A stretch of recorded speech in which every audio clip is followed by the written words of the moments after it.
दूसरा एक क्वेश्चन ये है कि जितना अब मैं इसको प्रैक्टिस कर रही हूँ, आगे फॉरवर्ड जो कर रही हूँ सारा को, मुझे जो ज़्यादा हर्डल आ रहा है वो जिससे भी बात करो पहले तो वो सुनने के लिए रेडी हो जाते हैं, लेकिन जो सबसे पहला स्टांस है वो यही है हर किसी का कि मैं ठीक हूँ और मेरा शौहर गलत है या मेरे इन लॉज गलत हैं, और इस पॉइंट पे किसी तरह भी आने को तैयार नहीं कि मेरी भी कोई गलती हो सकती है या नहीं। वो पहले ही स्टार्ट कर देते हैं सारी बातचीत के मैंने हर तरह की एफर्ट करके देख ली। आप उन्हें मैंने पहले दिन ये ना कहें कि वो गलत हैं या उनकी भी गलतियां हैं। हम्म पहले दिन उन्हें यही इंसेंटिव दें, हम्म उन्हें कहें कि आप अल्लाह के आगे पेश होके इसे सुन लें। हम्म मैं माफ़ करने पे ज़ोर देता हूँ कि अपना दिल साफ़ करें, माफ़ करें, क्योंकि एज ए डॉक्टर मेरी वो जो डॉक्टर की ट्रेनिंग हुई है ना, हम्म और इंटेंसिव केयर का जो मैंने काम बहुत ज़्यादा किया और अल्लाह ने अब फिर मुझे उधर भेज दिया है। तो इंटेंसिव केयर में या आईसीयू में मसला ये होता है कि आपके पास टाइम बड़ा कम होता है। हम्म ठीक है, पेशेंट बहुत ही क्रिटिकल स्टेट पे होता है, तो आपको जो एक्शंस लेने होते हैं वो भी फ़ौरन लेने होते हैं और आपको रिजल्ट्स भी क्विक चाहिए होते हैं, आपके पास टाइम इतना नहीं होता। वो मेरी आदत बन गई है, शायद मेरी पर्सनैलिटी में, शायद दुआ कराते हुए भी मेरा ये होता है कि ये बंदा 7 दिन नहीं अभी ठीक हो जाए, या ये ज़रूरी ठीक हो। ठीक है, और इसके रिज़ल्ट्स चूँकि बाबा ने मुझे कहा कि तुमने ये गौर करना है शुरू में ही, मैं जो रिज़ल्ट्स मुझे मिले एज ए डॉक्टर, देखें एक डॉक्टर के तौर पे, आईसीयू डॉक्टर के तौर पे, तो वो बहुत ही हैरान कुन रिज़ल्ट्स थे ना, कि हमने ये एंगल देखा, सोचा ही नहीं था। तो सूरह रहमान सुनने से या कलाम सुनने से किसी को शिफा हो रही है और मेडिकल रिपोर्ट्स ठीक हो रही हैं, तो वो अव्वल तो यानी 99 डॉक्टर्स तो वो करने भी तैयार नहीं होते थे, या करने में शाये भी थे, या मजाक उड़ाते थे, या मेरा भी उड़ाते थे, और अभी भी उड़ाते हैं, अभी भी उड़ता है। गौर करने पे, उसमें सोचने पे भी तैयार नहीं, सुनने पे भी तैयार नहीं थे। लेकिन मैं अपनी एक धुन में शुरू हुआ, और चंद डॉक्टर्स ने मेरे साथ, उन्होंने भी कोऑपरेट किया, उन्होंने भी बताना शुरू किया। अब वो जो रिजल्ट्स आ रहे थे तो हमारे लिए एज ए डॉक्टर तो वो बहुत हैरान कुन थे ना, और मैं उन्हें यानी आंखें ऐसे खोल के या बाबा जी को बड़ी हैरानगी से बताता था कि ऐसे बाबा जी वो कैंसर की रिपोर्ट ठीक, बाबा जी वो सी वायरस ठीक हो गया। वो बाबा जी ऐसे सुनते थे जैसे कि फिर क्या हुआ अगर हो गया तो। ठीक है, अब मैं भी, मतलब मेरे लिए अब रूटीन की चीज़ हो गई, उससे तो मेरे लिए नई चीज़ थी। अब उन्होंने अचानक, गुरु थे, उस्ताद थे, ऐसे उस्ताद थे कि उन्होंने थोड़ा ही अरसे के बाद, महीने दो के बाद ही, जब मैं बहुत ही उन्हें बार बार, मेरी एक्साइटमेंट होती थी, तो उन्हें तो नहीं होती थी, तो उन्हें तो पता था मैं बिलीव के उस लेवल पे अभी नहीं था, और डॉक्टर भी वैसे ही था, यानी मेरे लिए तो डॉक्टर ही सब कुछ थी, तो मेरे लिए एक नया चैप्टर खुल रहा था। उसमें उन्होंने अचानक एक नेक्स्ट स्टेप करा दिया। तो उन्होंने कहा कि जो नहीं ठीक होते उनका भी तो मुझे बताया करो ना कि वो क्यों नहीं ठीक हुए। तो शुरू में मैंने ये एनालिसिस किया कि मैंने उन्हें दुआ सही नहीं कराई। तो उन्होंने कहा कि जब एक ही घर के 3 बंदों को तुमने इकट्ठी दुआ कराई, वो 2 ठीक हुए, एक नहीं ठीक हुआ, दुआ में तो तुम्हारे मसला नहीं है। अब मेरे लिए, मतलब ये एक काउंटर उनका आर्ग्यूमेंट था। तो फिर मैंने अब और हल ढूंढना शुरू किया कि ये क्या बात है।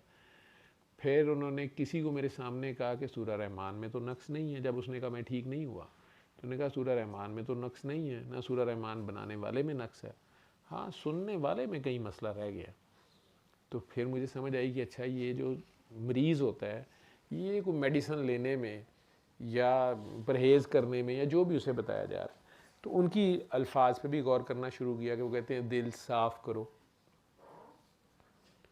मैं तो आगे फर्दर डिस्क्रिप्शन बोलना शुरू कर देता हूँ कि सबको माफ़ करें दिल, वो एक टर्म सिर्फ कम ही बोलते थे, ज़्यादा डिस्क्रिप्शन में जाते नहीं थे, कभी कभार बोल भी देते थे लंबा। लेकिन दिल साफ़ करो, तो जो करना चाहेगा वो सोचेगा तो सही, आंखें बंद करके कि दिल को कैसे साफ़ करना है, मेरे दिल में क्या गंद है, क्या चीज़ दिल में नहीं होनी चाहिए। तो होते तो वो बुत ही हैं मुख्तलिफ। ठीक है, तो वो दिल में ख्याल आता था कि अच्छा ये बुत तोड़ने हैं, नफ़रत के, हसद के, कीने के, बुग़्ज़ के, गिलों के, शिकवों के, शिकायतों के, हुस्न के, जवानी के, नेकियों के, पारसाइयों के। उसमें वो एक चीज़ मिल गई मुझे कि अच्छा जी वो बंदे में सुनने में मसला होता है। फिर एक दिन एक बंदे को उन्होंने दुआ कराई, और कुछ दिन के बाद वो फैमिली आई, तो वही बात हुई कि उनमें से जो मेन बंदा जिसकी डिज़ीज़ कुछ वियर्ड सी थी, बात तो अब मुझे बहुत डिटेल में याद नहीं, लेकिन जो आर्ग्यूमेंट जो मुझे उन्होंने किया, या ट्रेनिंग का पार्ट था मेरा, या मैंने जहाँ से सीखा कि वो बंदा तो ना ठीक हुआ, जो कि मेडिकली मुझे पता था कि वो डिज़ीज़ ठीक नहीं हो सकती, तो वो तो ना ठीक हुआ, लेकिन बाकी लोग ड्रामेटिक उनके रिजल्ट्स थे। अब बाबा जी उनसे कुछ बात करते रहे और उनकी आदत भी थी कि वो स्पेसिफिक बंदे को तो समझा देते, बाकियों को पता भी नहीं चलता था। जब वो चले गए तो मैं कहा कि बाबा जी वो बंदा तो इतना प्यार कर रहा था, इतना आपकी इज्जत भी और उन सबको लेके भी आने वाला वो था, तो उसके मानने में तो कोई मसला नहीं लग रहा, वो तो मान रहा है इस थेरेपी को और सारे। तो बाबा जी ये खुद नहीं ठीक हुआ। तो हंस के उन्होंने एक लफ्ज़ बोला, बड़ी दर्द था उनकी उस एक्सप्रेशन में, बड़े दर्द से कहते हैं, काका बाबा लोग माफ़ नहीं करते, वो तो माफ़ करता है, लोग माफ़ नहीं करते। अब मुझे ये भी नहीं समझ आई कि इसके भी दो मीनिंग हैं, लेकिन मैं वाकई एकदम से मेरी खिड़की खुली कि वाकई वो तो रहमान है, वो तो कह रहा है यार तुम आओ मैं माफ़ तुम्हें कर रहा हूँ, तो इसका मतलब है ये बंदा नहीं माफ़ कर रहा। और मैं आपको बताऊं कि उस बंदे को कुछ 6 साल बाद मैं बाबा जी पर्दा कर गए, मैं सऊदीया चला गया, मैं वापस आया और 6 साल बाद उसकी मुलाकात होती है। और उस वक़्त दुआ सेशन लाइव नहीं होता था, वीडियोस भी अभी नहीं लगाते थे, तो वो साहब किसी के साथ किसी से सुन के सर्विसेज अस्पताल में कि डॉक्टर है, तो वो आईसीयू में बताता है और ये वो, तो वो उन्हें मेरा नाम पता चल गया, तो वो मिलने आ गए। अब वो मिलने आए तो उन्होंने बैठे बैठे बातों में हंस के कहा कि डॉक्टर साहब आप वाकई अभी तक यही कर रहे हैं। तो मैंने कहा क्यों, इसमें क्या है, मतलब रिजल्ट्स हैं, मतलब मुझे समझ नहीं आई उस बंदे की। तो मुझे कहता है कि आपको वाकई समझ आए कि क्या है। मैंने कहा मुझे समझ का क्या मसला है, मुझे समझ नहीं आ रही थी कि वो क्या कहना चाह रहे हैं। तो उनकी आंखों में एकदम आंसू आया और वो कहते हैं कि आपको पता है मैं भी ठीक हो गया हूँ।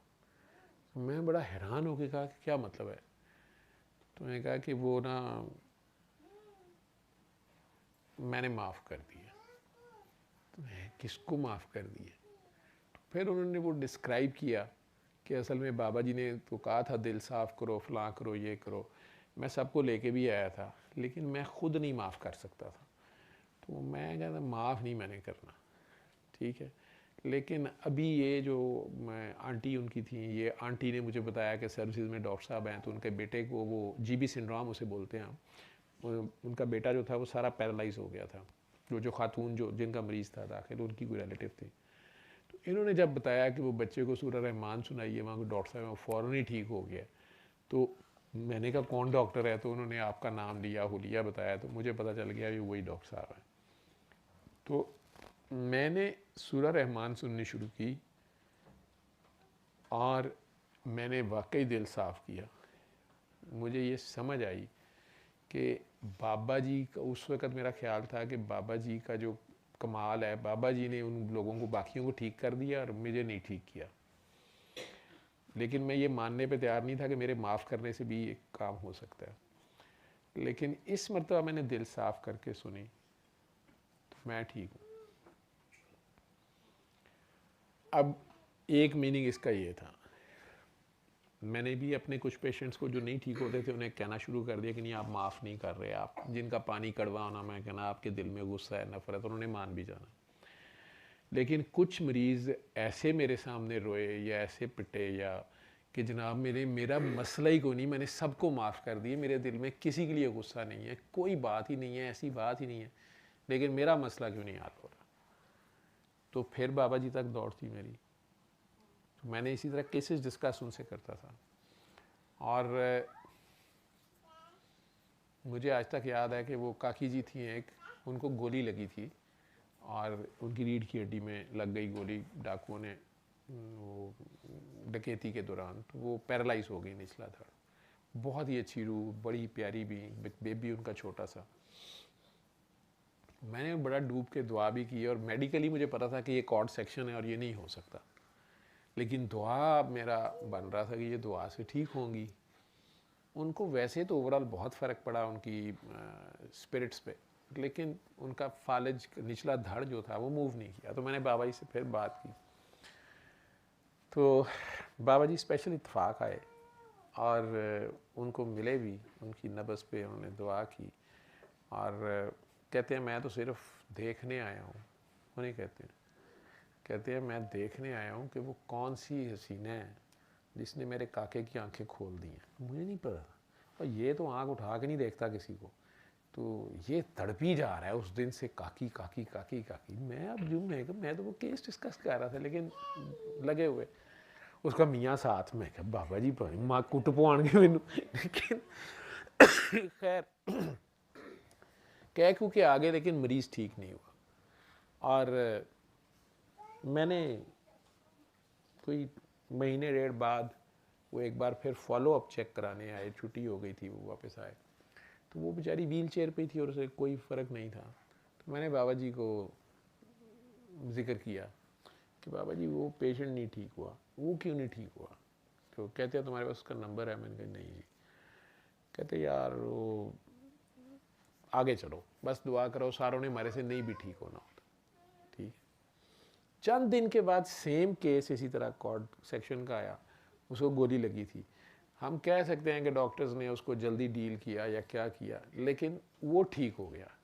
ठीक है, अब मैं फिर बाबा जी के पीछे, बाबा जी वो तो ठीक हो गया। बाबा एक आया था, वो देखिए इतनी उम्र में भी उसको वो चोट लगी, कमर की हड्डी टूटी, ये हो गया, कॉर्ड उसकी कट गई थी नीचे, ये था वो था।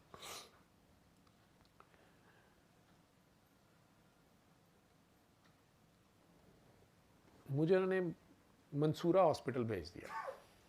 मुझे कहते हैं कि मंसूरा हॉस्पिटल जाओ, इस नाम का मरीज़ है, एक लेडी डॉक्टर साहिबा हैं, उनका भाई है, तो तुम सोशल सिक्योरिटी जाते हो, तो साथ ही मंसूरा हॉस्पिटल था नवाज शरीफ के। तो मुझे कहते हैं कि तुमने ना उसको दुआ करानी है और उसको सारे गाइड करना है और मुझे रिज़ल्ट्स चाहिए। अच्छा, इस तरह कभी कहा नहीं था उन्होंने।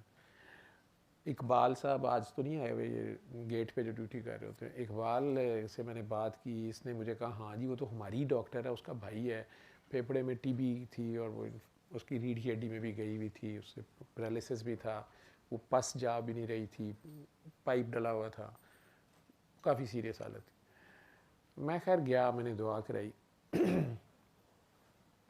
अच्छा, अब उस मरीज़ पे ना, हालांकि बाबा जी ने मुझे टास्क दिया हुआ था, उस मरीज़ को दुआ कराते हुए मेरा दिल ना करे दुआ कराने को, मतलब मेरी वो दुआ बने ना, मेरे वो कभी मैं अपने आप को अंदर से गालियाँ दूँ कि ये मेरी जो डॉक्टरी है ना, ये मुझे तंग कर रही है, मेरी अक्ल जो है ना वो कह रही है कि ये सारे मोरे गले हुए हैं, इसकी कॉर्ड पकड़ी हुई है, इसकी टांगें भी नहीं ठीक होनी, इसके जो है पानी जो है आ रहा है, ये इतना रोज़ का आ रहा है, इसको ड्रग रेजिस्टेंट टीबी है, तो ये ठीक ही नहीं होनी है। और उस वक्त ये दवाइयाँ आती भी नहीं थी जो अब टीबी की कुछ दवाइयाँ आ रही हैं ड्रग रेजिस्टेंट की, तो इन्हें कहाँ ठीक होना है। तो मैं शायद इसलिए दुआ नहीं करा। फिर मैं अपने आप को लान तान करूँ कि नहीं, ये जो है ना कैंसर ठीक हो सकता है, फलाना मरीज़ ठीक हो सकता है, ये भी ठीक हो सकता है। तो मुझे बाबा जी ने हुक्म दिया था 3 दिन करानी है दुआ।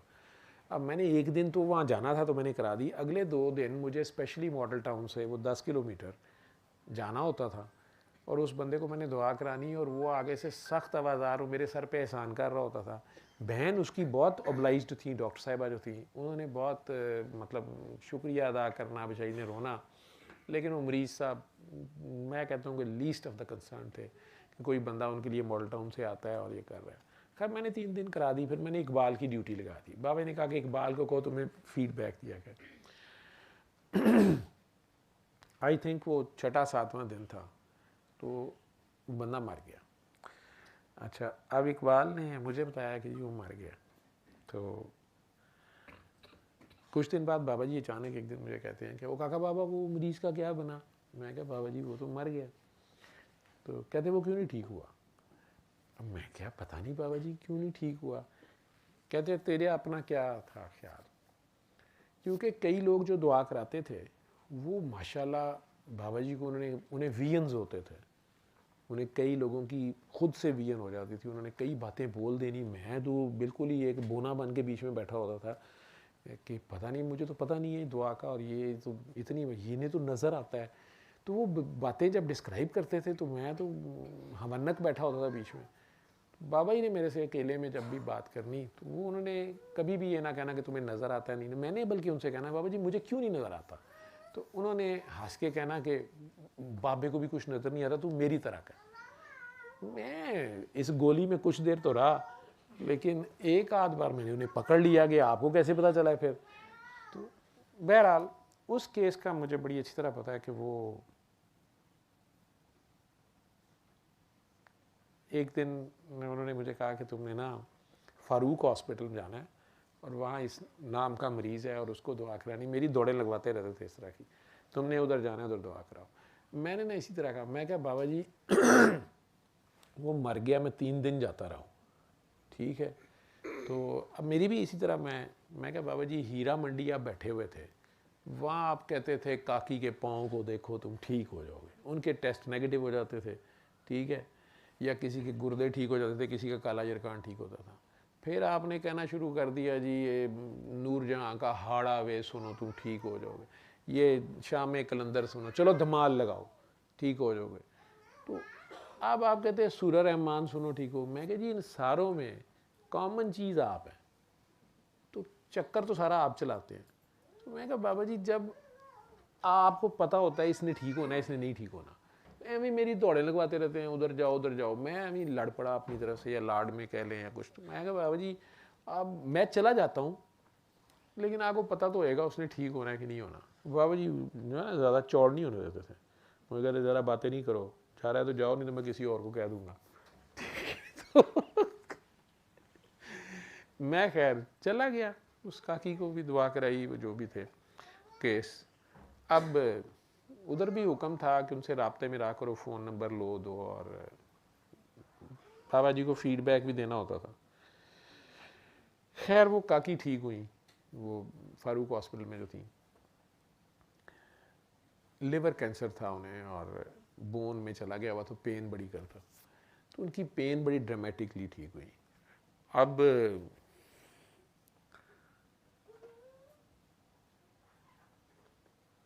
कुछ दिन बाद बाबा जी के पास बैठा हुआ था, तो वो काकी का भाई, वहाँ कोई महीना डेढ़ बाद की बात होगी, वो वहाँ बैठा हुआ और उसने बड़ा प्यार से मेरे से मिला। तो बाबा जी को बात कर रहे थे, मैं चुप करके बैठा रहा। थोड़ी देर बाद जब बाबा जी ने बात ख़त्म की तो मैंने उससे इसी तरह पूछा, मैंने कहा बहन का क्या हाल है, तो कहते वो तो आपको नहीं पता, वो तो अल्लाह को प्यारी हो गई हैं, आज हफ्ता हो गया। मैं बड़ा कब, मैं कहा यार वो तो बिल्कुल ठीक हो गई थी। तो कहते हाँ जी बस वो पता नहीं वो सोई हुई है, चली गई हैं अल्लाह के पास। तो डॉक्टर्स कहते हैं शायद कोई क्लॉट आ गया, कुछ आ गया, बहरहाल वो चली गई हैं। मैंने बाबा जी को देखा तो बाबा जी ने कोई उस वक़्त कमेंट नहीं दिया कुछ भी। बाद में मुझे याद आया कि वो रात को सारे चले गए, मैं ही बाबा जी के पास बैठा हुआ था, तो मैंने ये केस छेड़ दिया। तो उस दिन बाबा जी अपनी तरंग में थे, मुझे कहते हैं काका बाबा जो केस तुम्हें फंसे हुए हैं ना, तुम्हारे दिमाग में फंसे हुए, इसके जवाब तुम्हें मिल जाएंगे, मेरे से लेने हैं तो मैं दे देता हूँ, मानना तुमने वही है जो तुम्हारे अंदर से आएगा, तुम्हारे सामने आएगा। मैं कहा नहीं भाजी मैं आपको, मैं कैसे कह रही हूँ, मैं नहीं मानती।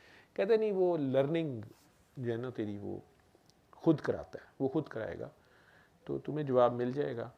लेकिन मैंने तुम्हें एक दिन कहा था ना लोग माफ़ नहीं करते, तो मैंने कहा बाबा जी ये लोग माफ़ नहीं कर रहे थे, वो लड़की तो बड़ी ज़बरदस्त ठीक हुई थी। कहते नहीं नहीं उसकी तो मौत देखो ना, वो मर्जुल मौत था, उसने जाना ही जाना था, बाकी उसकी तकलीफ़ ख़त्म हो गई, वो तुम्हारे सामने थी बिल्कुल ठीक ठाक, लेकिन अपने वक्त पे उसने जाना था, वो तो उसने जाना ही था।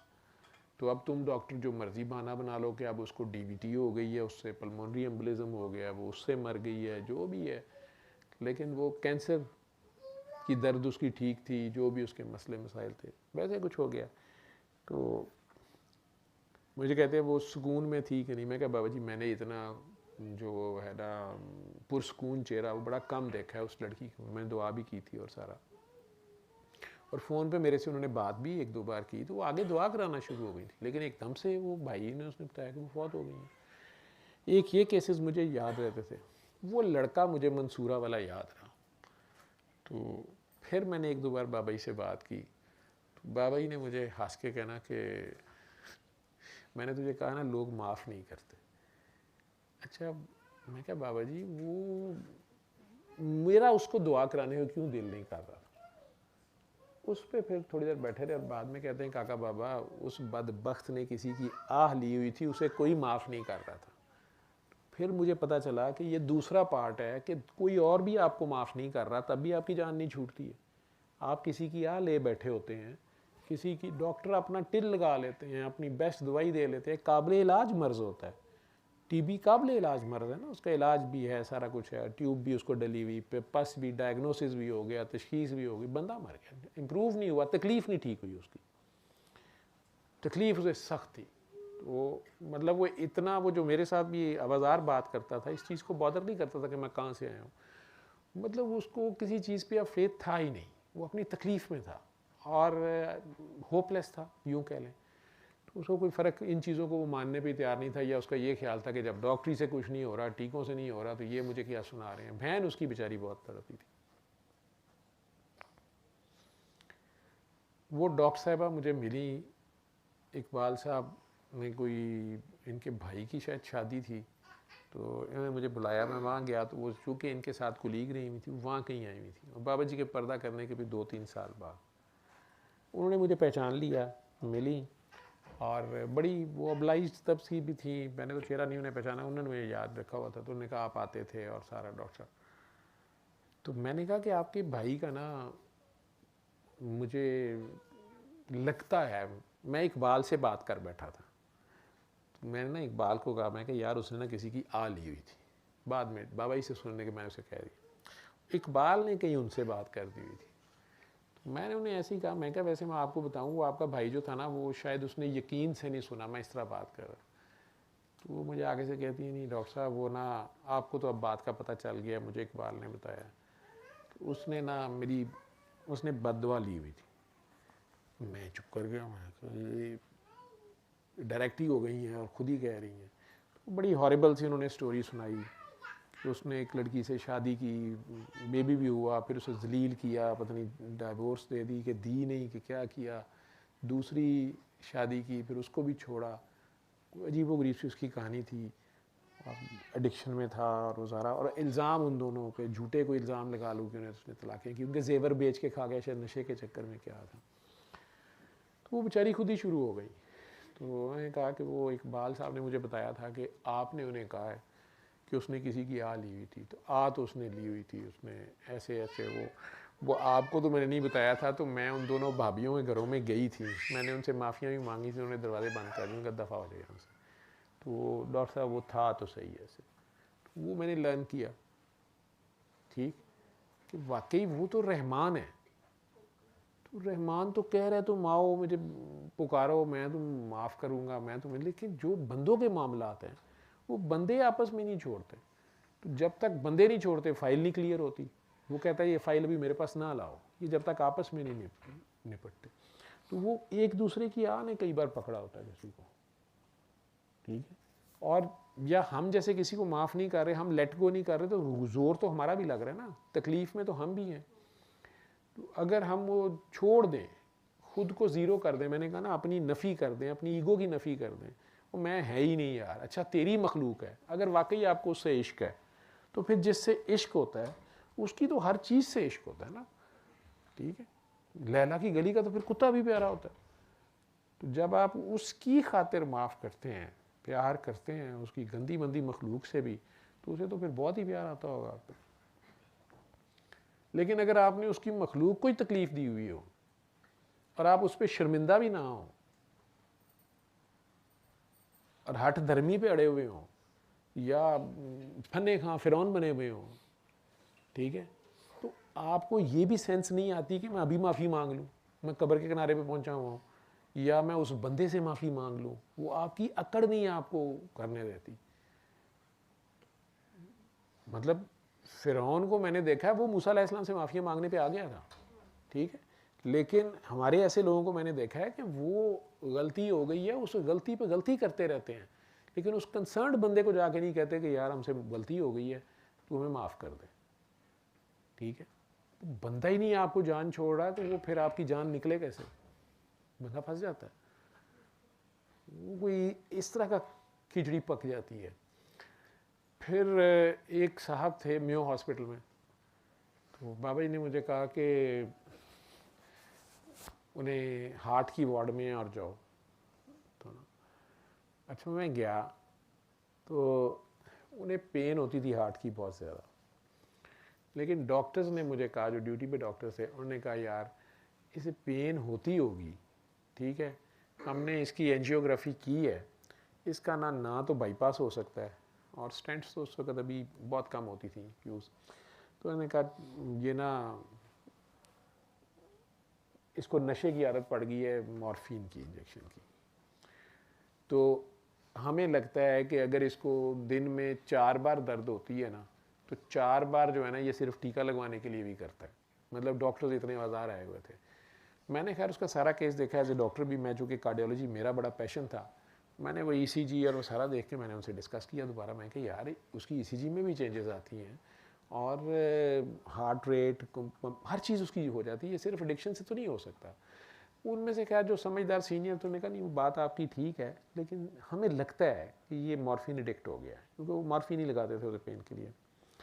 खैर मैंने उस बंदे को बड़ी पेन में देखा, लेकिन हैरान कुन बात ये थी जो वो डॉक्टर्स आर्ग्यू कर रहे थे, वो ये कर रहे थे कि यार पेन होती है इसकी, ये शिकायत करता है, ये इसके चेहरे से पता है, इसका बीपी फॉल करता है, इसका मॉनिटर अलार्म करता है, ईसीजी खराब होती है, लेकिन तुम इसको ना अभी देखो, अभी तुम आए थे तो उस वक्त इसको दर्द हो रही थी, ठीक है, लेकिन तुम्हें इसके चेहरे से लगता है। मैं कहा हाँ, उनके चेहरे से नहीं लगता कि ही इज सो सिक, ठीक है, वो आराम से लेटा हुआ है।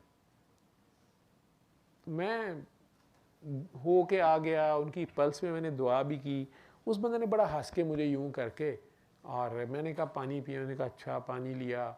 मैंने देखा उसको दुआ करते हुए झटके लगे 2-3 बार, और मैंने कहा बड़ी दुआ इसने की है, लेकिन ईसीजी उसकी ख़राब की ख़राब, बल्कि ज़्यादा ही ख़राब हो गई। खैर मैं आ गया, तो अगले दिन बाबा जी से मिलना था, तो बाबा जी का मुझे बल्कि इत्फाक ही फ़ोन आया कि तुम कहाँ हो, तो मैं कहा जी मैं इत्फाक हूँ। कहते हैं वहाँ पे तुम्हारे पास इस नाम के कोई पेशेंट आए हैं। मैंने कहा जी बाबा जी मेरे पास आईसीयू में दाखिल हुए हैं, उनके गुर्दे फेल हैं, तो मुझे कहते हैं ध्यान से इलाज करना, वो अल्लाह का बंदा है। अच्छा, मैं बाबा जी ने कम ही कभी को बात करते थे।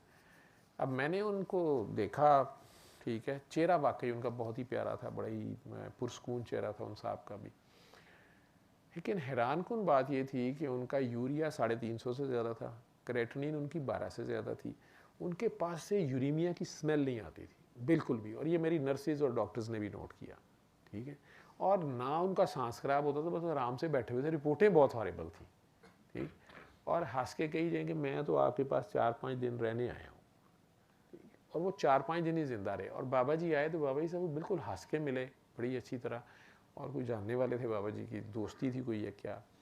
तो बाबा जी मुझे कहते हैं, मैं क्या बाबा जी ने सूरह कहते हैं ना सूरह मान ना सुनाना। मैं कहा जी वो हमने लगाई हुई थी तो वो हंस रहे थे, लेकिन सिस्टरों ने मुझे कहा इनका बीपी ज़्यादा हो गया। तो कहते हैं कि हाँ यार लेकिन तुम पूरे आईसीयू में लगाते हो। मैंने कहा जी पूरे आईसीयू में हम ऊँची आवाज़ में लगाते हैं। कहते हैं कुछ नहीं भी सुनने वाले होते वॉकमैन रखो, तो इंडिविजुअल सुनाया करो, और इनको ये भी तुम्हारी स्टडी का केस है। फिर मुझे उसमें पता चला उन दोनों बंदों से, उनका भी मुझे बाबा जी ने बताया, जिन्हें वो डॉक्टर समझ रहे थे कि मॉर्फिन की आदत पड़ गई। बाबा जी ने कहा वो बंदा भी जो है वो मजजूब है, और वो अपनी जो है ना यकसुई में वो इतनी करीब उसके चला जाता है, उसकी दर्द और वो सारा कुछ है, लेकिन वो छोड़ता नहीं तार। तो वो दर्द से तो डॉक्टर लगाते हैं ना उसे टीके या जो भी उसको होता है, लेकिन वो अपनी धुन में है, लेकिन अल्लाह का बंदा है, आजमाइश में है। तो मुझे कहने लगे ये दोनों आजमाइश में। मैं वो डिस्कस करना शुरू हो गया ना कि बाबा जी वो लगते नहीं है हार्ट के पेशेंट हैं, लेकिन रिपोर्ट्स उनकी हॉरेबल हैं, और ये किडनी का पेशेंट है। तो मेरे नॉन मुस्लिम जो नर्सिस पे थे उन्होंने भी कहा कि ये इनसे कुछ स्मेल नहीं आती, कुछ सांस खराब नहीं होता, देखने में नहीं लगता कि ये कार्डिक पेशेंट किडनी का पेशेंट है, या इन्हें कोई तकलीफ़ है, या इनकी सांस खराब है, या इन्हें कुछ भी है। और वो 5वें दिन बड़े आराम से, मैंने कहा मैं जाना है, वो चले गए। तो ये एक अलहदा ब्रीड पता चली कि जो अल्लाह के बंदे होते हैं उन पे वही बीमारी, उनकी भी रिपोर्टें ख़राब हैं, लेकिन वही बीमारी उनकी आजमाइश होती है। वो आजमाइश वाले जो होते हैं उनमें कोई कह लें कि उनके पास मैंने गिला शिकवा नहीं देखा, मैंने उनके पास सब्र देखा। वो बड़े सब्र में होते हैं, और उनसे अगर आप बात करें तो वो उनकी यूजुअली उन लोगों का मैंने ज़्यादातर जवाब सुना है अल्लाह मालिक है, ठीक है जो उसकी मर्ज़ी, मतलब इस तरह होते हैं, ना कंप्लेनिंग होते हैं, ना ज़्यादा चीखें मार रहे होते हैं। आप रिपोर्ट्स देख के परेशान हो रहे होते हैं डॉक्टर के तौर पे कि यार ये इसी की रिपोर्ट्स हैं, लेकिन उन्हें मैंने सब्र के साथ देखा है। वो आजमाइश वाले होते हैं। एक वो होते हैं जो मज़लूम तो होते हैं, लेकिन अब वो अपनी ज़िद में फंसे होते हैं, इंतकाम में, उसमें कहीं अपनी जान पे भी जुल्म कर रहे होते हैं और तकलीफ़ में होते हैं। वो माफ़ कर दें, अगर जान छुड़ा लें बेहतर हो जाते हैं। एक वो होते हैं जो किसी पे जुल्म कर बैठे होते हैं और उस पर ना शर्मिंदा होते हैं, ना माफ़ी मांगने पे तैयार होते हैं, या आह ले बैठे होते हैं। उन्हें मैंने इंतहाई मिजरी में देखा है। और हालांकि वो आजमाइश वालों को भी मैंने देखा कि उतनी रिपोर्टें उनकी ख़राब होती हैं, लेकिन दोनों में फ़र्क ये होता है कि वो आजमाइश वालों को अल्लाह याद होता है और सब्र उनके पास होता है। बहुत साबिर, आप उन्हें देख के आपको नहीं लगता कि ये इतनी तकलीफ़ में है बंदा, इसकी रिपोर्ट्स ऐसी हॉरिबल होंगी। उसके बदले में वो जो बदबख्त होता है, जिसने किसी आह ली होती है या कोई जुल्म कमाया होता है, उसको मैंने तकलीफ़ में भी देखा होता है। उसको देख के आपको कई बार चीखें निकल जाती हैं कि हाय ये क्या है, और यूजुअली उस पर आपकी दुआ नहीं होती, ठीक है, या उल्टा गुस्सा आना शुरू हो जाता है दुआ कराते हुए या कुछ करते हुए, और वो आगे से चीखम धाड़ मचा रहा होता है या चीख रहा होता है कि बचा लो मुझे, हाय मुझे ये होने लगा है, वो होने लगा है, आप उल्टा गुस्सा चढ़ रहा होता है। एज ए डॉक्टर आप उसे कवर करना पड़ता है, लेकिन मैंने ऑब्ज़र्व किया कि वो ऐसे होते हैं। मैं उन्हें लेबल तो नहीं करता, कहता कुछ नहीं हूँ, लेकिन मुझे पता होता है कि इसके ऊपर रिज़ल्ट आना नहीं है। हाँ, मैं उसे हिंट्स देने की कोशिश करता हूँ, जैसे मैं दुआ में कहता हूँ कि यार अल्लाह से ये कहो कि अगर मेरे से भी किसी का दिल दुख गया है, अगर कोई मुझे माफ़ नहीं कर रहा, अगर किसी की आह ने मुझे पकड़ा हुआ है, ये सारी मेंटल सजेशंस है ना, कि वो सोचने में मजबूर हो जाए कि हाँ यार वैसे वो फ़लाँ का मैंने दिल दुखाया था, उसका मैंने हक़ मारा हुआ, उसने मुझे बद्दुआएं दी थी, उस पर मैंने जुल्म कमाया था, शायद इसे शर्मिंदगी हो जाए। अब अगर शर्मिंदगी होगी तो ये तौबा की तरफ उसका पहला स्टेप है। साथ में कह देता हूँ कि अब अल्लाह से कहो कि या अल्लाह मेरी नेकियां उसको दे दे, लेकिन मुझे उससे माफ़ी ले दे। अगर वो बंदा दूसरे मुल्क चला गया या मारी गया, या बाप की गुस्ताखी इसने की हुई है, या माँ का दिल दुखाया हुआ है, वो मर गए हुए हैं, अब इसको कहाँ से जान छुड़ाए इसकी, ठीक है, या किसी बहन का बेवा को उसको जलील किया हुआ, उसके माल पे कब्जा किया हुआ है, उसको भी जलील किया हुआ है, वो चली गई है कहीं, अब कहाँ से ये माफ़ी मांगता फिरे। तो पहले उसे एहसास गुनाह तो हो, एहसास गुनाह के बाद अगर उसमें शर्मिंदगी पैदा होगी, अल्लाह दिल पे बैठा होता है ना, उसे पता होता है, तो अगर वो उस अनदेखे अल्लाह को मानेगा उसके सामने, और उसे पता होगा कि यार ये मेरे अल्लाह या माफ़ी लेके दे सकता है, और उसे ईमानदारी से कहता है कि या अल्लाह अगर मेरी को नेकियां दे के जान छूटती है तो या अल्लाह मेरी जान छुड़ा दे। लेकिन वही बात आई कि पहले वो माने तो सही ना, हम्बल तो हो, और अगर मेरी नेकियां थोड़ी हैं तो या अल्लाह उस बंदे के गुनाह मेरे खाते में लिख दे। पहले कौन से इधर तकलीफ़ तो है ही है, लेकिन चाहे गुनाह उसके मुझे दे दे, लेकिन मुझे बंदों से माफ़ी ले दे। अब बंदों से माफ़ी अगर उसे मिल गई तो फिर रहमान को पुकारे, वो तो रहमान है, उसके लिए क्या मसला। तो अगर आजिज़ी से उसके आगे पेश हो जाएगा, बंदों से क्लियरेंस करा लाया है फाइल, ठीक है, तो रब ने तो की मसला ने तो घुग्गी मारनी है।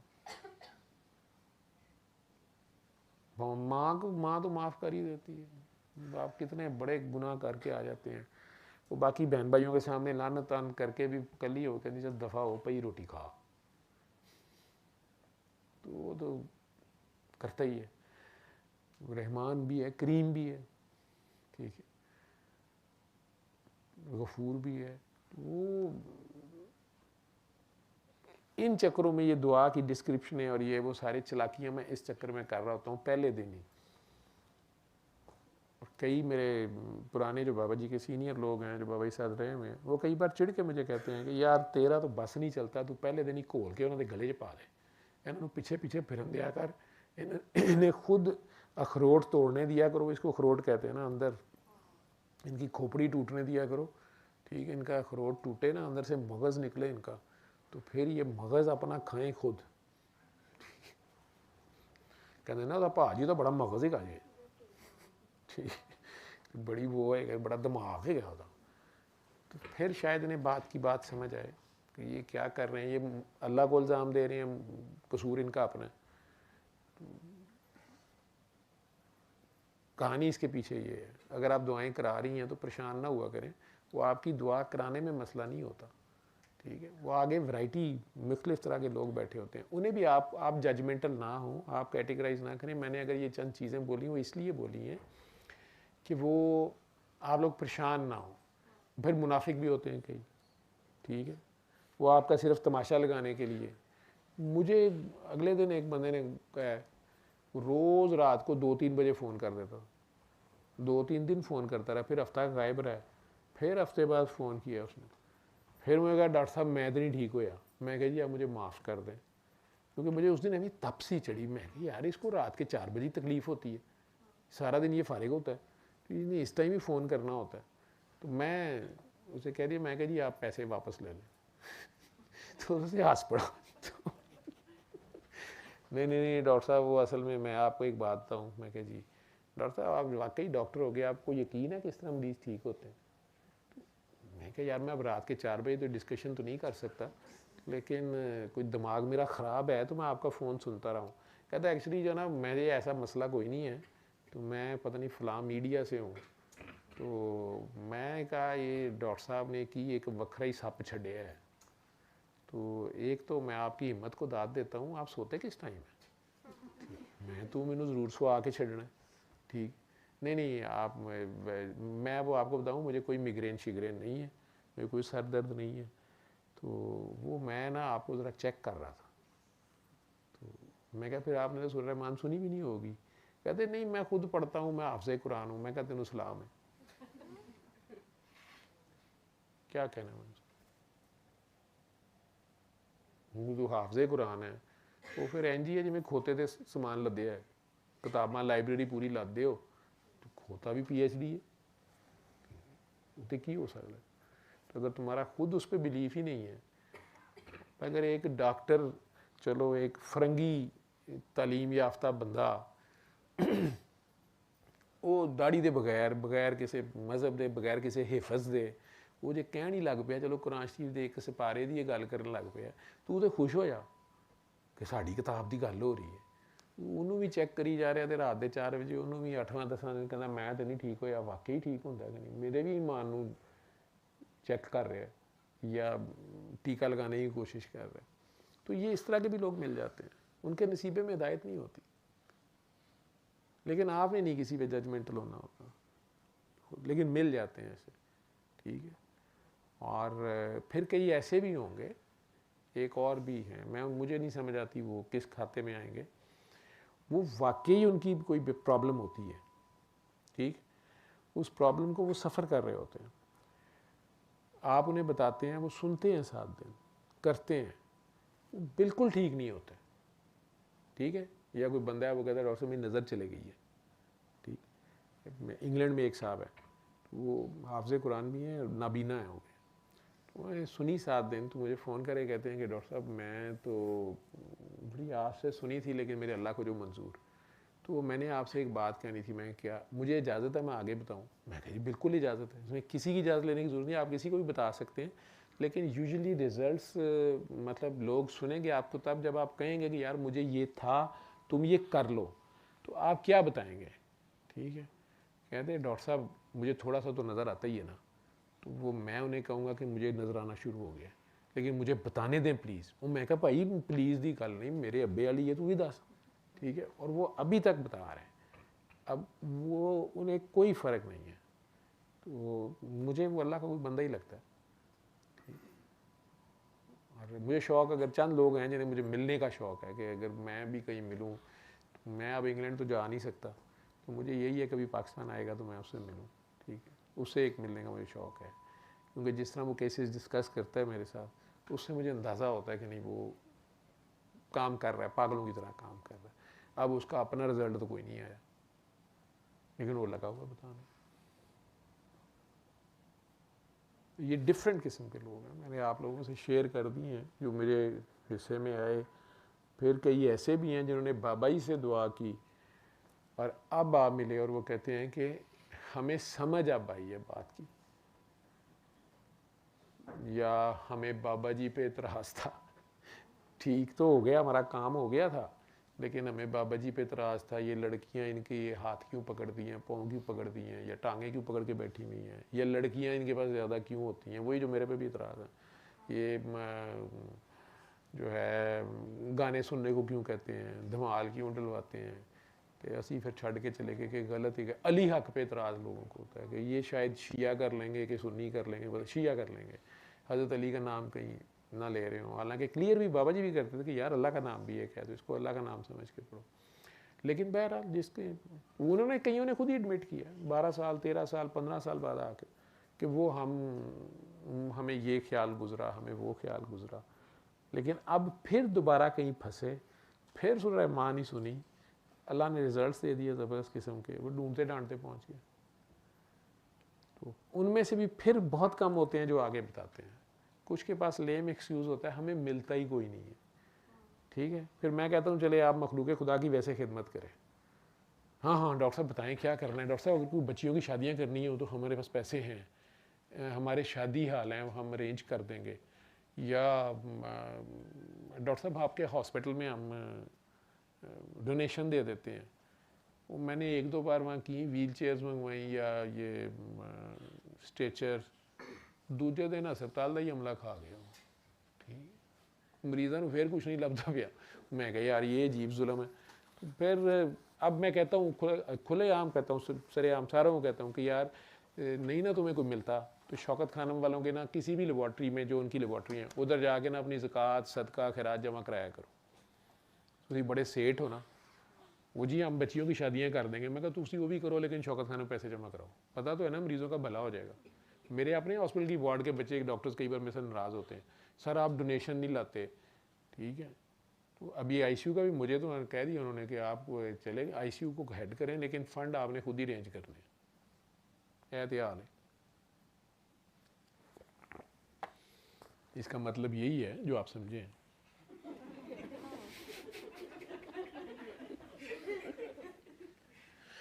हाँ हम रिटायर हो 2 साल रह गए, आखिर जो मंगना भी पड़ेगा।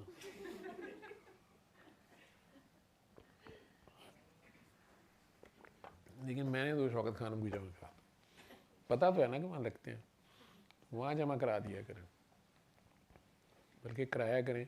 वाकई पेशेंट्स वहाँ बहुत ज़्यादा होते हैं जिनको, और जेन्युइन उनकी एज ए डॉक्टर गवाही देता हूँ कि मैंने देखा है उनका रिकॉर्ड।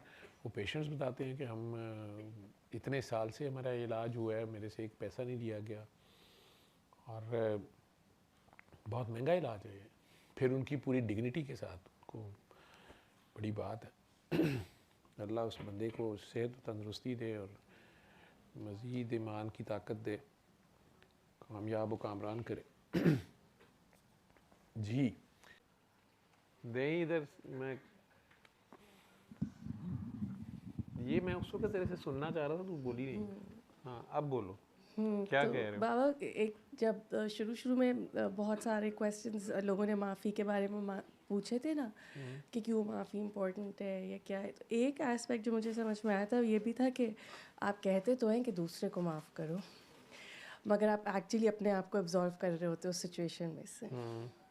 और आज हमने कई बार ऐसे देखा उन लोगों को जिनको हम, जो लोग कह तो ये रहे हैं कि वो लोग फंसे हुए, लेकिन आपको पता चल रहा है कि वो खुद ही कहीं कॉज कर रहे हैं। तो ये था, आपने शुरू में इतना सारा सिनॉप्सिस दिया, सारी वो जो आप फरहान साहब थे उनको, और उसमें एक आध केसेस ये वाले रह गए थे जो लोग मानते नहीं कि वो कहाँ गलती कर रहे हैं, या जो भी जो ये समझ मानना नहीं, समझ नहीं रहे होते कि कहाँ वो खड़े हुए अपने रास्ते में। तो वो हमने देखें, अगर आप एक बात ऐसे समझ लें, कई लोग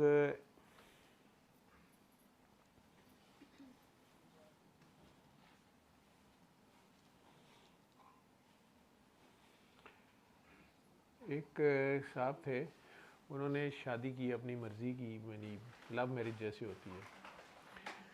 तो वो लड़की के पेरेंट्स ने बहुत ज़्यादा यानी उन्होंने रिश्ता किया हुआ था लड़की का कहीं और। ठीक है, लड़की का कहीं रिश्ता किया हुआ था फैमिली में, यानी भाई की भी हुई थी, जैसे होता है ना कि बट्टा सट्टा टाइप इस तरह करके। तो उन्होंने लड़की को पहले रिफ्यूज़ किया, फिर उन्होंने लड़के वालों को या लड़के को समझाने की कोशिश की कि भाई तुम हमारे घर में बहुत फसाद हो जाएगा, ये वो, जैसे यूजुअली पेरेंट्स करते हैं। बहरहाल वो साहब, लड़का जो था वो यूं कह लें कि उसके पास कोई ऐसी शक्तियां थीं, ऐसा हुस्न था, स्मार्ट आदमी था, कोई ज़बानी जमा खर्च भी काफ़ी था। उसने यानी केस अपना प्लीड किया कि जी कैसे आप कह रहे हैं लड़की की भी मर्ज़ी होनी चाहिए, लड़के की होनी चाहिए, हम शादी करना चाहते हैं, ये तो ज़्यादती है, ये वो इस्लाम ये कहता है वो कहता है। बहरहाल वो लोग मजबूर हो गए। वो लड़की जो थी उसने भी स्टैंड ले लिया, यानी वो आलमोस्ट कोर्ट मैरिज एक किस्म की उन्होंने कर ली। माँ बाप को तो पता बाद में चला कि वो कोर्ट मैरिज कर चुके थे, लेकिन वैसे लड़की घर आ गई कि नहीं आप करेंगे तो मेरा तो निकाह हो गया, अब आप निकाह के ऊपर निकाह करेंगे, कुछ जो भी था। वो मजबूर हो गए, उन्होंने कर दी। मेरे सामने का केस है ये।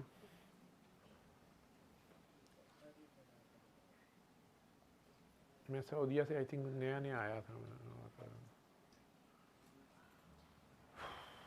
वो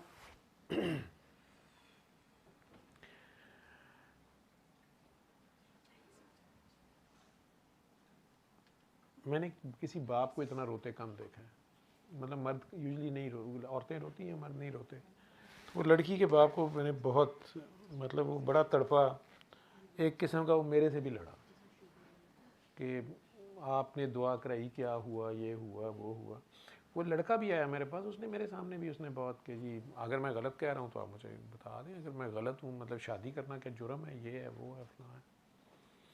लड़की उसके साथ थी, लड़की नहीं किसी की बात सुनती थी। और ये नज़र आता था कि वो लड़की बहुत ही इनोसेंट थी, बड़ी जिस तरह होते हैं ना सादा से बेवकूफ़ से, या कह लो बच्चे कुछ होते हैं, वो बस पता नहीं वो लड़के के क्या उसने वो उसको पढ़ाता था। होते हैं ना कई बच्चे ट्यूशन करते हैं, तो वो उससे 5-6 साल बड़ा ही होगा, लेकिन उसमें वो उसने उसे पढ़ाता था, क्या करता था। बहर वो लड़की जो थी ना वो बहुत ज़्यादा उसके अलावा बात नहीं सुनती थी किसी की। यानी माँ बाप बेचारे, वो रोती भी थी सारा कुछ, लेकिन क्योंकि मैं मतलब आपकी मर्ज़ी से ही करना है, लेकिन मैंने करना यहीं पे है। तो at the end of the day वो शादी हो गई, ठीक है। दूसरा फसाद भी हुआ, वो यानी वो दूसरे लड़के की भी, उसके भाई की भी वहाँ से टूट गई, जो भी होना था वो सारा कुछ हुआ।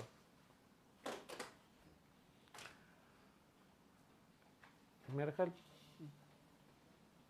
5 या 6 साल बाद मुझे पता चला कि वो लड़की की डेथ हो गई डिलीवरी के दौरान, ठीक। लड़की की डेथ हो गई डिलीवरी के दौरान, और उसके कहीं 2 बच्चे थे, और ये जो तीसरा पैदा हुआ, तीसरी लड़की थी, जो जिसमें वो डेथ हुई उसकी। अब वो 15 साल या 14 साल का लड़का है। वो पिछले 6 माह से मैं केस डील कर रहा हूँ कि वो जो लड़का है उसका बेटा है बड़ा, वो ऑटिस्टिक टाइप कह लें, ADHD कह लें, ठीक। वो अब्बे को इतना मारता है, गालियाँ और मारता है, ठीक। और वो बच्चा जिसको मैं उस वक़्त मिला था, जो मेरे सामने बैठ के यूजली मेरे साथ दुआ के सिस्टम में अगर बात करे कोई, या मैं दुआ अल्लाह की है कहीं ना कहीं बंदा, तो उसने मेरे साथ मतलब जिस तरह बात की थी, मुझे उसकी पर्सनैलिटी याद है। अब उस बंदे की टोटली शेटर्ड पर्सनैलिटी थी। तस्बीह उसके एक हाथ में है, माथे पे उसके मेहराब बना हुआ है, दाढ़ी रखी हुई है, रोने पीटने वाला हुआ है। जो छोटे वाला बच्चा है उसको कोई आँखों की डिजीज़ है, ठीक है, उसको भी हर वक्त आपको असिस्ट करना पड़ता है, ठीक। और बच्ची जो पैदा हुई है वो उसके भी मसला है। तीनों बच्चे किसी तरह से क्रिपल्ड हैं। अब वो उन बच्चों को संभालते संभालते पागल हुआ है। मुझे कहीं से घूमता आया, मिला, फिर ढूंढ लिया मुझे कहता है जी मैंने इतनी बार सूरह रहमान सुनी है, इतनी बार ये किया, इतनी बार वो किया। तो मैं अल्लाह, ये बच्चा अगर ठीक हो जाए ना, ये मेरी हेल्प बन जाए, तो ये बाकी दोनों को भी ठीक करेगा, ये करेगा, वो करेगा, फलां करेगा।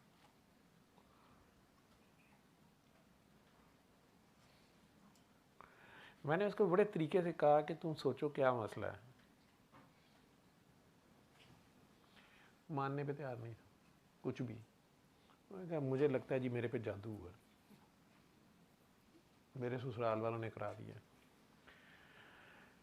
मैंने कहा तू जाके ना अपने ससुर से माफ़ी मांग और सास से। कहता मैंने क्या गलत किया। ठीक। मैंने कहा तुम्हें औलाद की तकलीफ़ है,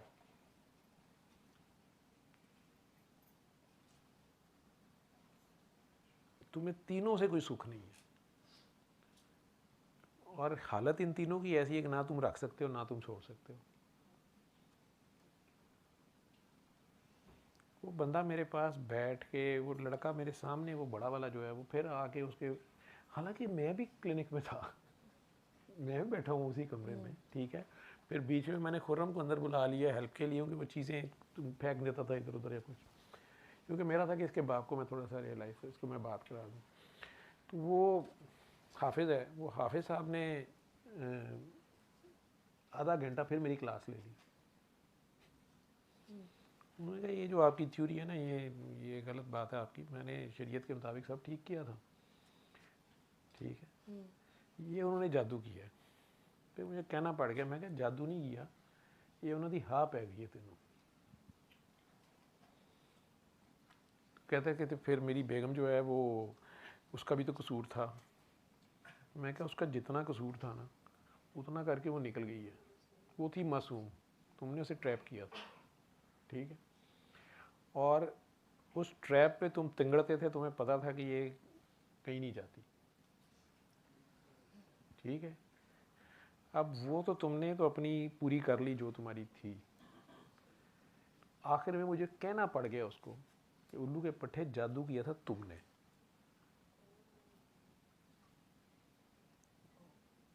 ठीक है, और अब तुम उसका नतीजा देख रहे हो।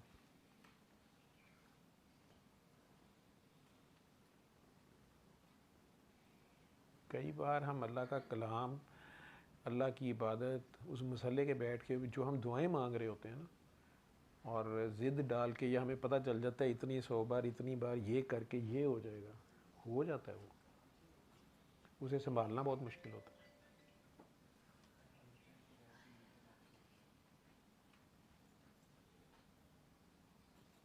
वो बंदा नहीं माना आखिर तक कि वो गलत था या उसने कुछ गलत किया है। उसके ख्याल में वो अभी भी ठीक है, ये उसके ससुराल वालों ने उस पर जादू करा के उसकी बीवी भी मार दी है जादू से, और उसकी औलाद भी आगे से ख़राब हो गई है। एक बात पूछूं, जी, वो जेन्युइनली नहीं समझ रहा था या जिद में मानने को नहीं तैयार? पास कर। वो जेन्युइनली नहीं समझ पा रहा था कि उसकी क्या रोल था बैकग्राउंड में, या वो जिद में रख नहीं ले तो मानने मैं, को तैयार था? अल्लाह समझ आने नहीं देता, अल्लाह फिर समझ नहीं आने देता, ठीक है। हदायत जो है ना वो नसीबे वालों को मिलती है, वो दिलों का हाल जानता है।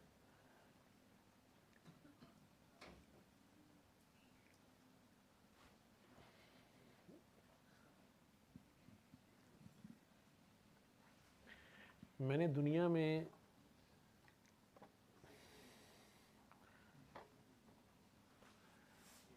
मेजॉरिटी नेकों को जो है ना वो फंसे हुए जो देखा है, वो यार नाशुक्री से फंसे हुए देखा है। आज एक मेरे पास ऑडियो क्लिप है, वो काकी जी सुन रही होंगी, बेफिक्र है, मैं चलाता नहीं हूँ। उन्होंने अपना नाम डिटेल से बोल दिया है, बाकी फैमिली मेम्बर्स के नाम बोल दिए हैं, कंट्री बोल दिया है, सिटी बोल दिया है, तो वो मैं सुनवा नहीं सकता। उनकी पूरी प्ली ये है, उन्होंने कॉल्स भी काउंट किए हैं कि मैंने आपको इतने दिन में इतनी कॉल्स की हैं, आप सुनते नहीं हैं। तो दूसरा ये है कि चूँकि घर में मियाँ हर वक्त होते हैं, घर से वो कोई ऑनलाइन काम करते हैं, तो मैं बात नहीं कर सकती। अब बड़ी मुश्किल से मैंने जो है वो सोए हैं, तो उनके मुल्क में रात के 2 बजे हुए थे, उन्होंने वॉइस क्लिप रिकॉर्ड करके तो वो भेजा है। अब उस वॉइस क्लिप में उनका कहना ये है कि वो, उन्हें समझ नहीं आती कि एक तो बीमार रहती हैं, उनकी आंतों का मसला रहता है, पेट का मसला रहता है, फिर ब्लड प्रेशर कभी फ्लक्चुएट करता है, डॉक्टर्स को समझ नहीं आती, गुर्दों में पथरियाँ आ जाती हैं, बड़े अच्छे मतलब डेवलप्ड कंट्री में है तो वहाँ के हॉस्पिटल्स बड़े अच्छे हैं, सारा कुछ है। वो कह रही कि जो बहन है छोटी, वो सारी उम्र मेरे से जेलसी करती रही है जो मैं हूँ, मैंने कभी अपने बहन भाइयों से, किसी इंसान से ना मैंने कभी जेलसी की है, ना मैंने कभी किसी से ज़्यादती की है। तहज्जुद मैंने नहीं छोड़ी 9 साल की उम्र से। और अपने खामन की मैंने इतनी खिदमत की है, इतनी खिदमत की है, लेकिन ये बंदा जो है ना, इसने कभी प्यार से मेरे से बात नहीं की।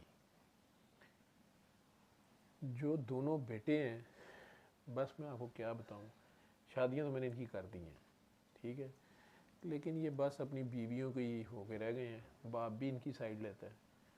तो बेटियां जो हैं उनमें से बड़ी तो जो है वो तो डाइवोर्स लेके आ गई भी है, तो मुझे गालियां देती है कि तुमने मेरी ज़िंदगी तबाह कर दी है। डॉक्टर साहब मैंने क्या ज़िंदगी तबाह की है? मैंने उसे नमाज रोज़ा सिखाया इस मुल्क में, अंग्रेज़ों के मुल्क में मैंने उसको जो है वो उनको सख्ती की कि वो अपनी इबादत सही करें। तो वो तलाक लेके आ गई हुई है, वो ज़ुबान चलाती है। जो छोटी वाली है वो अपने घर में खुश तो है, लेकिन उसने कभी ईद शबरात भी मुझे फ़ोन नहीं किया, मैं ही करूँ तो करूँ, ठीक। और ये खामन जो है ठीक है, इसने मुझे बहुत अच्छा रखा हुआ है, ये मुझे पैसे भी बहुत देता है, मैं अपने पीछे भी, अब मेरे बहन भाई मेरा शुक्रिया नहीं अदा कर सकते, अब्बू जल्दी फ़ौत हो गए थे, अम्मी को पेंशन तो बहुत अच्छी मिलती थी, फिर भी मैं बीच में अम्मी की हेल्प करती थी। वैसे अब अम्मी अल्लाह जन्नत नसीब करे फ़ौत हो गई हैं, 3-4 साल हुए हैं, लेकिन अम्मी ने भी कभी जो है ना तारीफ़ नहीं मेरी की कि मैंने उनकी बड़ी हेल्प की।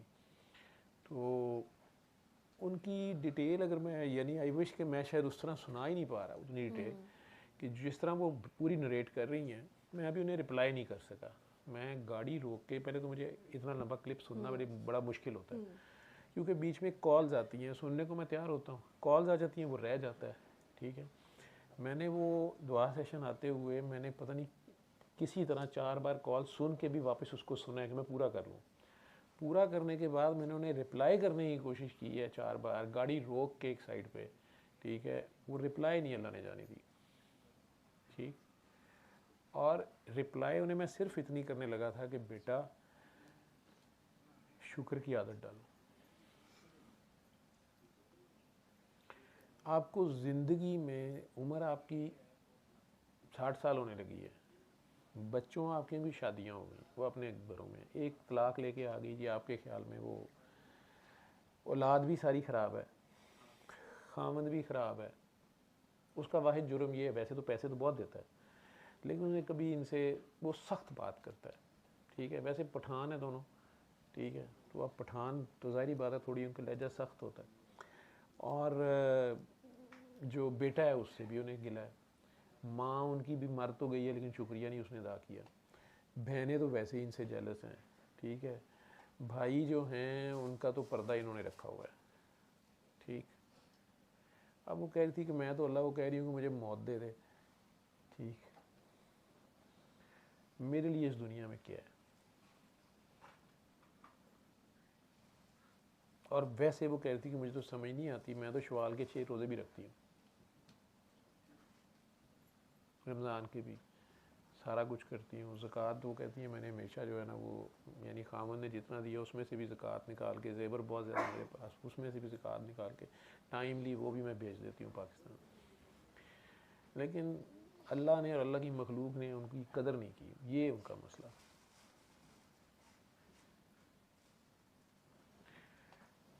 पेट का उनका मसला ये, उन्हें गैस होती है, कोई आंतों का कैंसर शैंसर नहीं है उन्हें, गैस होती है उन्हें, ठीक है, वो भी नहीं कभी अल्लाह ने ठीक की, उसकी वजह से वज़ू को 4-5 बार ज़्यादा करना पड़ जाता है, ठीक है। मैंने या नाशुक्री में फंसे देखे हैं लोग, जो इंसानों का शुक्र नहीं अदा कर सकता ना, वो अल्लाह का नहीं कर सकता। जो नज़र आने वाले का शुक्र नहीं ना अदा कर रहा, वो ना नज़र आने वाला क्या करेगा। दूसरा, जो नेकी का तकब्बुर है ना, वो बंदे को नेकी का एक बुत बन जाता है। मुझे बार बार उन्हें क्लिप अगर मैं सुनाऊँ ना, तो उनको 3 बार कहा है कि मैंने 9 साल की उम्र से तहज्जुद नहीं छोड़ी। अब अल्लाह देखो ना, इन्ना तो एहसान किया उन्होंने, ठीक है, वो फिर भी अल्लाह कोई पता नहीं क्या कर रहा है। लेकिन मुझे पता है कि अल्लाह उन्हें अगर मलका बरतानिया भी लगा देगा ना, ਉਹਨੇ ਕਹਿਣਾ ਕਿ ਬਹਿਰਾ ਲੱਭਾ ਤੇ ਮੈਨੂੰ ਪ੍ਰਿੰਸ ਫਿਲਿਪ ਹੀ ਹੈ ਨਾ। ये चार्ल्स मेरे जो गई सी, तो या नाशुक्री में या नेकी का जोम होता है और उसको जता देते हैं। ठीक, जिस वक्त आप अगर देखें मैं इंतहाई मुसीबत में फंस गया कहीं और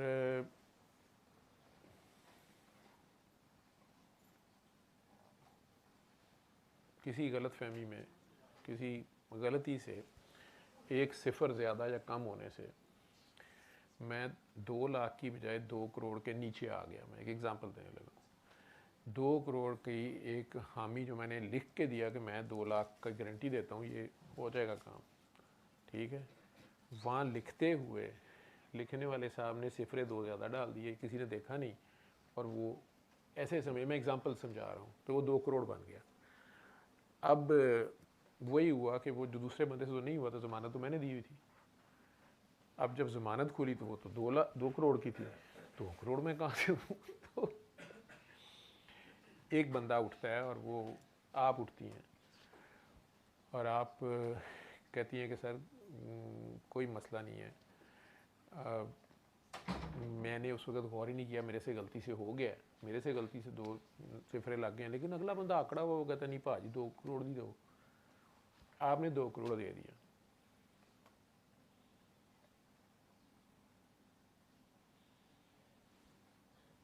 जिस बंदे की वजह से देने पड़े थे, अल्लाह ने उस पर करम किया, उसने 2-4 महीने के बाद वो 2 करोड़ का 2 करोड़ ला के मुझे पकड़ा दिया कि इस बंदे को दे दें या इस बंदे को दे दें। मैंने आपको दे दिया। अब मैं आपका बहुत मशकूर हूँ अगले 5 साल भी कि यार इस बंदे की, ठीक है इसकी छोटी सी गलती थी, लेकिन ये मेरी इज्जत तो इसने रखी, इसने जहाँ से मुझे नहीं पता कहाँ से ले गया इसने मुझे उस वक्त, तो मैं फंस गया, मैं तो कुछ भी नहीं कर सकता, ठीक है। लेकिन आपने एक काम पकड़ा हुआ है कि जिथे जिथे किते यारां दोस्तां च बैठे हैं कोई गल हुई है, तुसीं कहा यार गलतियां सारिਆਂ की होंदियां ने, लेकिन अजवेद साहब नूं पुछो, मैं 2 करोड़ उस वेले उस बंदे के मूँह ते मारिया, इन्हां नूं थल्ले नहीं मैं लगन दिता, सर और भी कोई मसला है दस्सिओ। अब ये हाल मुझे कितनी बार अच्छा लगेगा। वो भी कॉमन फ्रेंड था, उस कॉमन फ्रेंड की खातर मैंने गारंटी दी, लिखने वाले आप थे, गलती आपसे हो गई, ठीक है, वो भी सॉर्ट ऑफ फ्रेंड था जिसका वो मसला था, वो अकड़ गया, उसने कहा नहीं भाई मैंने तो लेने हैं, आपने दे दिए। This was all between the friends, या आदम के 4 बेटों बेटियों के दौरान था। लेकिन अब आपने कर दी यार मेरी हेल्प, और 4-5 महीने बाद मैंने आपको वापस कर दिया, वो जैसे भी हो गया आपकी चीज़ मिल गई। लेकिन मैं तो आपका मरते दम तक मशकूर रहूँगा, ठीक है। मैंने आपको एक बार भी नहीं कहा या आप मेरी जगह आ जाए और मैं आपकी जगह आ जाऊँ, तो मैंने आपको एक बार भी नहीं कहा कि यार तू ठीक है, तूने दे दिए पैसे, लेकिन तू मरवा गया सा एक बारी, ध्यान ना लिखी हूँ ना लिख दी किते कहीं किसी भी काम पे, सालन नहीं डाल लगे भाई 2 टंचे वध ना पा दी, तेरी मेहरबानी, बात ही करनी है ना, मैं नहीं कह रहा। लेकिन आप बड़े पोलाइटली किसी भी जगह पे, ठीक है, आप अचानक फिर बात छेड़ देते हैं और आप कहते हैं कि लो जी 2 करोड़, मैं जवेद साहब ने कहा जवेद साहब दिओ इन्हूं 2 करोड़ रुपया, इन्होंने शुक्र है 4 महीने बाद ना मैंने देते, मैं नहीं कभी पूछा मुड़ के, मैं कहते 4 साल भी होंगे सर, मसला ही कोई नहीं गा। तो मेरा ख्याल है एक आध बार तो शायद मैं भी कहूँ कि हाँ यार ये, लेकिन तीसरी जो थी ना मुझे तकलीफ होगी, लेकिन मैं कर भी कुछ नहीं सकता। वो जिस वक्त मुझे तकलीफ होगी ना, और मेरी गुनाह और बेगुनाही को वो रब जानता है, ठीक है, उसने शायद मुझे ये सबक सिखाया कि मैं हर जगह जो जामन बन जाता था, अग्गू तो मैं ध्यान में करन लग पिया, लिखण वाला भी आप ही करन लग पिया कि भाई किधर फंस गया मैं। लेकिन अगर किसी दिन आपने फिर यही बात छेड़ी और मैं इंज मेरे को हो गया, तो हफ्ते में खबर आएगी कि तुसी 6 करोड़ के थले लग गए। उधरों मेरा कोई यार दोस्त आके मैंने कहेगा यार 6 करोड़ कितने इन्वेस्ट कर दे, जो भी करना ही कर ले, मैं आपको कहूँगा कि ना भाई फड़ो तो दियो, ठीक।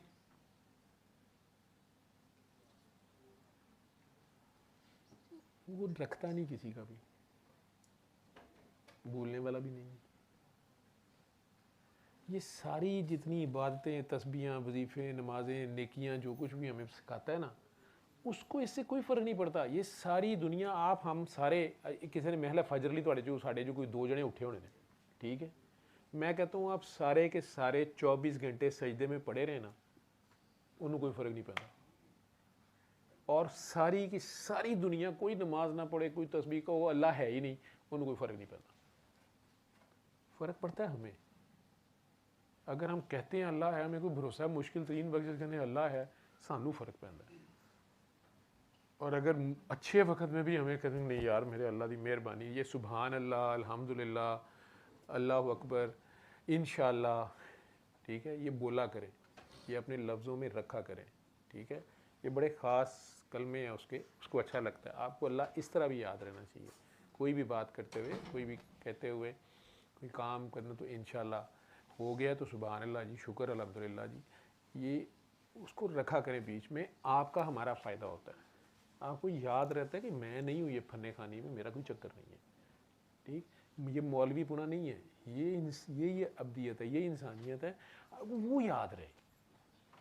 तो मुश्किल में भी फिर आप घबराते नहीं है। कई बार आपको लोग कहते हैं कि यार है बंदा ए नहीं घबराया, वो घबराए कि तू, उसका उधर ध्यान है,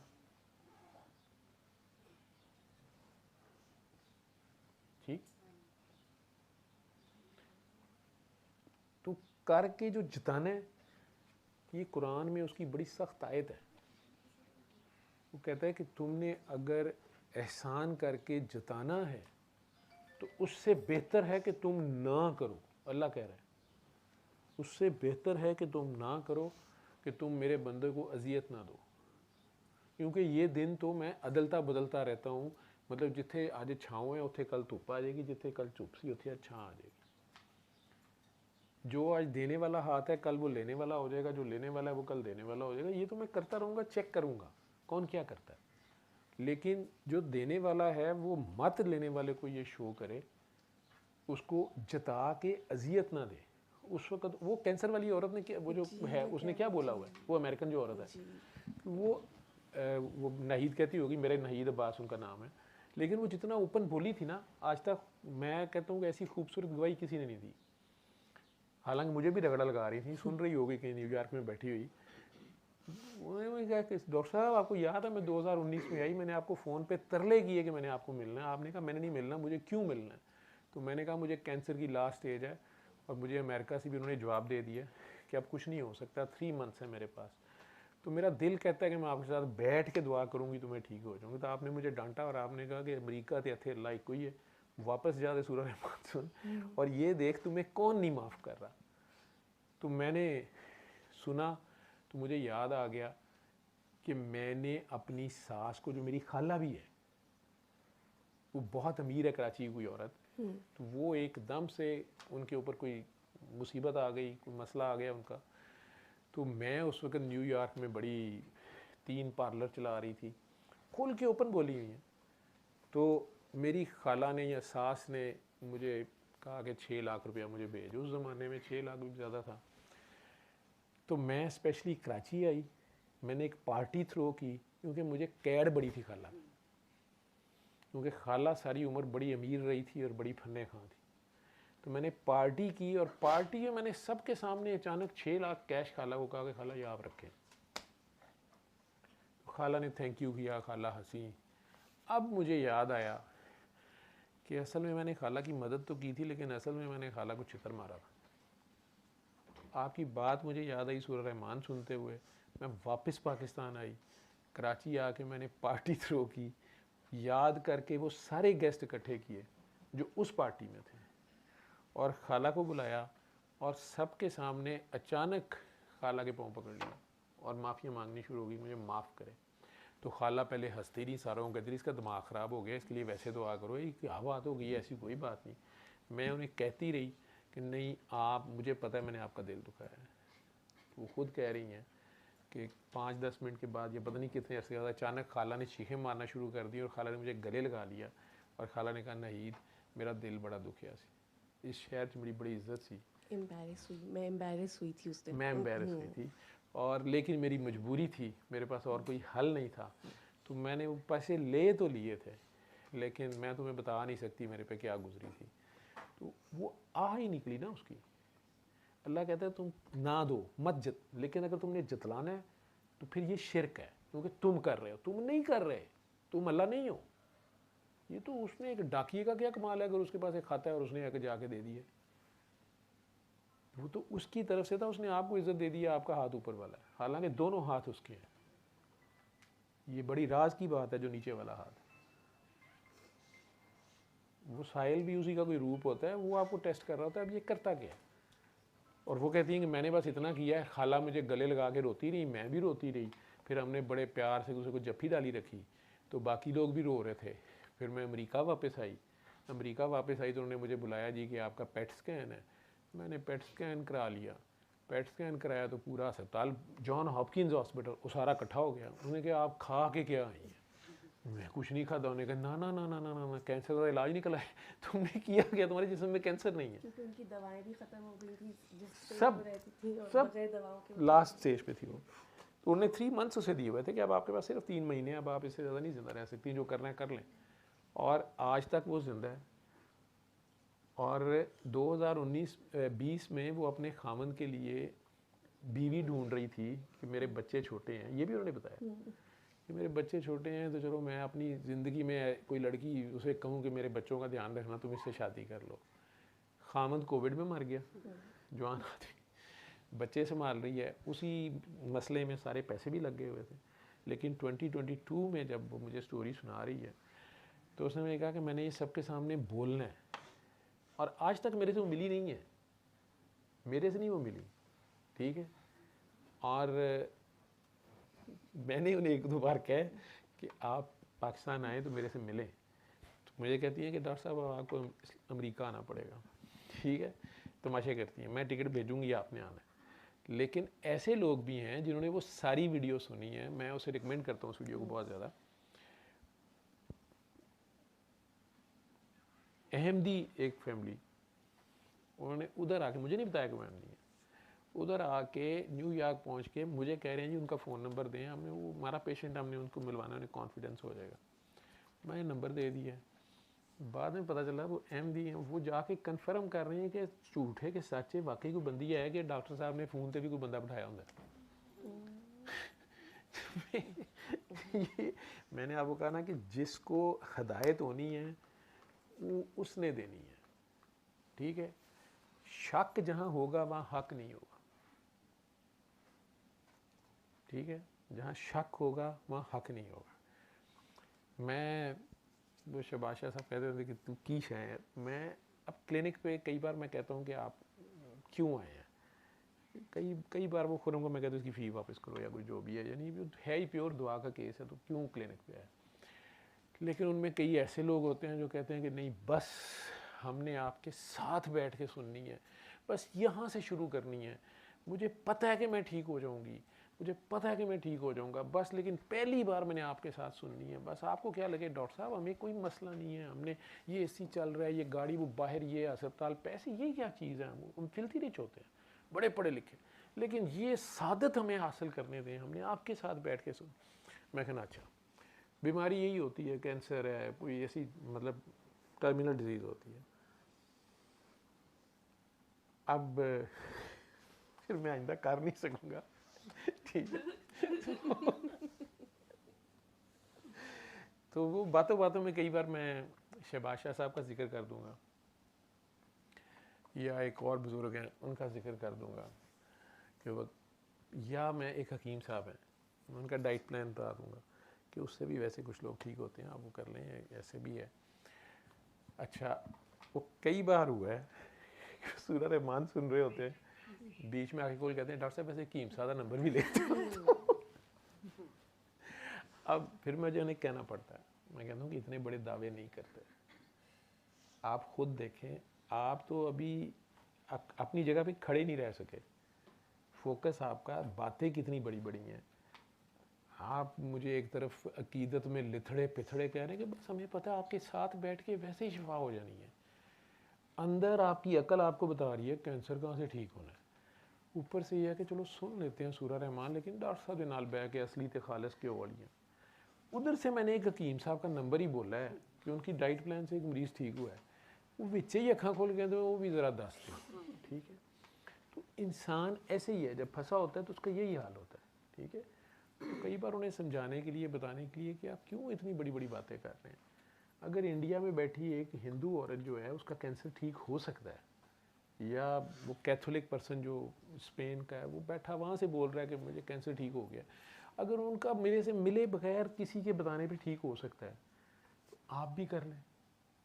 मैंने कब कहा कि मेरे पास आएँ, मेरे साथ बैठें, या ऐसे ही होगा या वैसे ही होगा। ये दुआ सेशन की बहुत लोगों की ज़िद होती है कि हमने वहाँ आना है। नहीं नहीं नहीं डॉक्टर साहब, आप जो मर्ज़ी कहें, वो वहाँ उसकी एक अपनी बरकत है, उसका अपना एक औरा है, हमने वहाँ आना है। मैं कहना यार तुसी करो, अगे दुआ कराओ, ए आरा शारा सब तो उत्थे लग जाएगा, तो करें तो सही है, ठीक।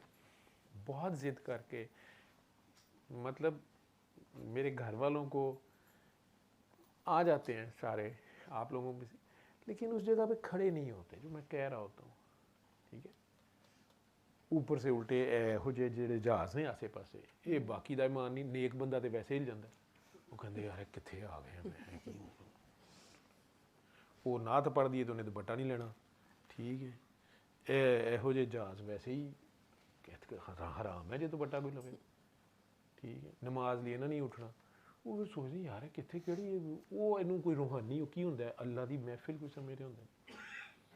वो जे कोई घर बैठे सूरा रहमान ना होरे ठीक हो जाते, हूँ वो घर जाके भी सुनने तैयार नहीं होते, कहते छड्डो परे रहन दो, या यहाँ से फंस जाते हैं। डॉक्टर साहब ठीक है, वो आपने कहा था, मैंने सबको माफ़ कर दिया है, लेकिन डॉक्टर साहब आप मानते तो नहीं है, मैंने आपकी वीडियो देखी है, लेकिन डॉक्टर साहब मेरी बात सुने, मेरे ससुराल वालों ने मेरे पे जादू कराया था, मेरे घर से निकले हैं तवीज़। मैंने ठीक है, तुसी हुण जादू ही तोड़ाओ, ठीक है, ये मैं नहीं तोड़ सकता तो कर सकता। वो जो मांग रहा होता है ना, अगर किसी के बेटे पे आपने कब्ज़ा कर लिया तो आपके बेटे से आपको कैसे सुख मिलेगा। मेरे माँ बाप अगर मेरे से दुखी गए हैं तो मुझे औलाद का सुख कैसे मिलेगा, ठीक है। अल्लाह नहीं अभी कुछ भी कह रहा, लेकिन बंदे आपस में एक दूसरे को नहीं ना छोड़ रहे। इंसान इंसान को आपस में, वो जो आपस का जो फड्डा है, आह है, वो तो नहीं रुकती। अल्लाह तो अभी बाद में हिसाब किताब कर लेगा, अल्लाह के सामने जाए अल्लाह तो माफ़ कर देगा, वो तो रहमान बन करने को तैयार है। लेकिन अगर बंदे का मामला है, ज़्यादती मैंने इसके साथ की है, अल्लाह मैनू किमें छड़ देगा, तो ए छड़ी अल्लाह ने, फाइल तो इसके पास है, इससे फाइल में फारिग कराऊँ तो फिर मैं अल्लाह के पास जाऊँ तो वो हुकूमत लहदा मेरे खिलाफ पर्चा कट दी कि नहीं, एक बात दी गल, ठीक है। मैंने मोटरवे पे 200 पे गाड़ी चला रहा था, ठीक, ओवर स्पीडिंग में, उतों इन्हों की गड्डी भी ठोक दी थी। अब पहले तो ये छोड़ने पे नहीं तैयार, ये कह रहे हैं कि साड़ा नुकसान पूरा कर रहा है, इन्ने लख दा कर रहा है करने वाले कुटन डे ने मैनू, तो अल्लाह तो नहीं भी सजा दे रहा। उसके बाद, या गवर्नमेंट तो नहीं दे रही, उसके बाद पुलिस भी ऊपर से आ गई, उन्होंने कहा भाजी कैमरे 'च वेख्या तुसीं 200 के उत्ते 100, पहले तो 50,000 तुसीं कड्डो ना, ठीक है, ये सजा लेता है। तो लेकिन वो तो शायद माफ़ कर दें या सिफारिश निकल आए या कोई, लेकिन ऐद नहीं छड़नगे। यहाँ पे ही इंसान जो है वो इंसान नहीं इंसान को छोड़ रहा होता। मैंने ली किसी आ हुई है, मैं कहना मैंने मेरे से जादू किया है, मैंने नाशुक्री की हुई है तो मैं फंसा हुआ हूँ, वो यहीं पे पकड़ लेता है, क्योंकि मैं खुद रिजेक्ट कर रहा हूँ ना उस चीज़ को। एक और चीज़ मुझे बहुत खौफनाक लगती है, मौला अली का वो फरमान है, वो कोई बंदा था ज़कात दे रहा था, बांट रहा था ज़कात, ठीक है। तो थोड़ी देर बाद उसने आगे कहा कि सरकार है, किस तरह पता चले कि कौन मुस्तहिक है कौन नहीं का, ठीक है। तो कुछ लोग, अब मैं जो तो मेरे जानने वाले थे, जिनका मुझे पता है मुस्तहिक है, मैंने दे दी है, कुछ मैंने रखा था कि बिल्कुल नादार या कुछ है वो, अब मेरे से आके मांग रहे हैं, मुझे लगता है वो बंदे ठीक हैं, लेकिन अब वो मांग रहे हैं, मैंने दे तो दी है, लेकिन मुझे लगता है कि वो मुस्तहिकीन नहीं थे, ज़कात नहीं लगती थी उन पर, या ठीक थे लेकिन एवं ही उन्होंने बीच आके थे, पैसे मुफ्त की मिल रही तो ले लिए हैं। मौला अली बड़े आराम से कहते हैं नहीं सन तो हो जाएंगे हूँ, नाशुक्री कर रहे हैं ना। अल्लाह ने उन्हें मोहताज बनाया नहीं था, वो जान के मोहताजों की लाइन में लगे हैं। जब वो मोहताजों की लाइन में लगे उन्होंने कहा ठीक है, वो फिर इधर लग गए, तो लगेगा चलो इतने खुश हो तो फिर इतने ही खुश, अगले साल वो जैनवन ज़कात लग रही होगी उन्होंने। ऐसे भी हो जाता है। सल्ले अला सल्ले अला सल्ले अला सल्ले अला सल्ले अला शफीना सल्ले अला